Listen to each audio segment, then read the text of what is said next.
warahmatullahi wabarakatuh. Perkenalkan, nama saya Putri Veronica dengan NPM 22411040. Saya dari kelas manajemen 22A. Di sini saya akan membahas tentang uji hipotesis. Hipotesis berasal dari penanggalan kata hipo yang artinya di bawah, yang artinya kebenaran. Jadi hipotesis adalah sesuatu yang perlu diketahui. Kebenarannya berarti diduga itu mungkin benar.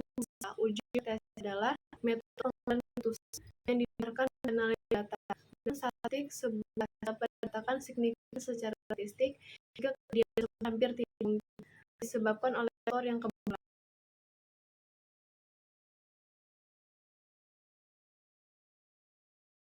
Sesuai dengan batas probabilitas yang sudah ditentukan sebelumnya, uji hipotesis kadang disebut juga konfirmasi analisa data.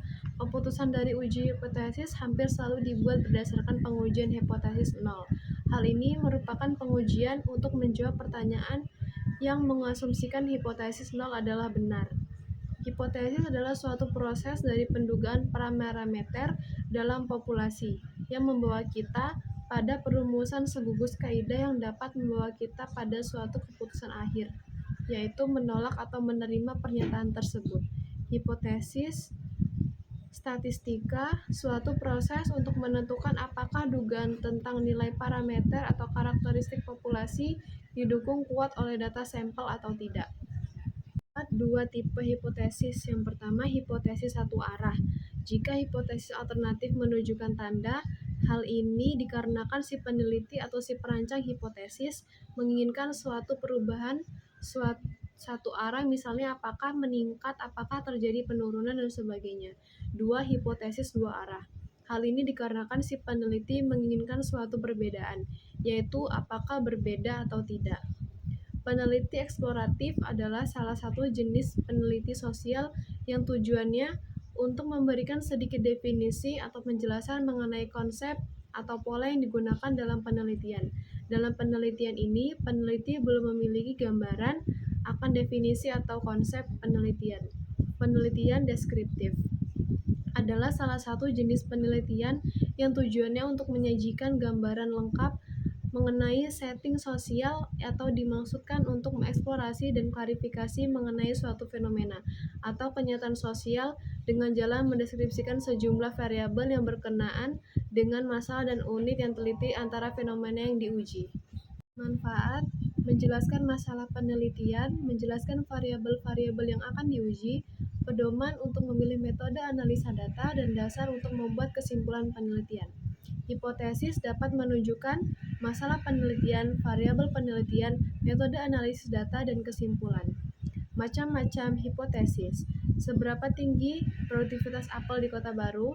Seberapa lama daya segar buah apel? Mana kondisi ruangan?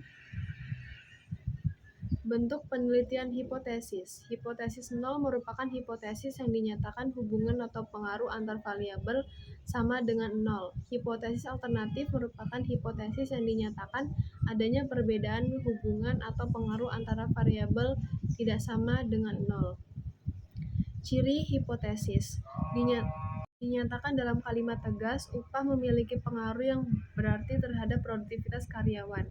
Upah memiliki pengaruh yang kurang berarti terhadap produktivitas karyawan. Dapat diuji secara alamiah, upah memiliki pengaruh yang berarti terhadap produktivitas karyawan. Batu yang belum pernah terlihat oleh mata manusia dapat berkembang biak, atau pada hipotesis ini tidak dapat dibuktikan karena tidak dapat mengumpulkan data tentang batu yang belum terlihat manusia. Dasar dalam merumuskan hipotesis kuat. Harga barang berpengaruh negatif terhadap permintaan. Uang saku memiliki pengaruh yang signifikan terhadap jam belajar mahasiswa. Fungsi. Hipotesis merupakan kebenaran sementara yang perlu diuji kebenarannya. Oleh karena itu, hipotesis berfungsi sebagai kemungkinan untuk menguji kebenaran suatu teori. Jika hipotesis sudah diuji dan dibuktikan kebenarannya, maka hipotesis tersebut menjadi suatu teori. Jadi, sebuah hipotesis diturunkan dari suatu teori yang sudah ada, kemudian diuji kebenarannya, dan pada akhirnya memunculkan teori baru. Untuk menguji kebenaran suatu teori, memberikan gagasan baru untuk mengembangkan suatu teori, dan memperluas pengetahuan peneliti suatu gejala yang sedang dipelajari. saja yang dapat saya sampaikan. Wassalamualaikum warahmatullahi wabarakatuh.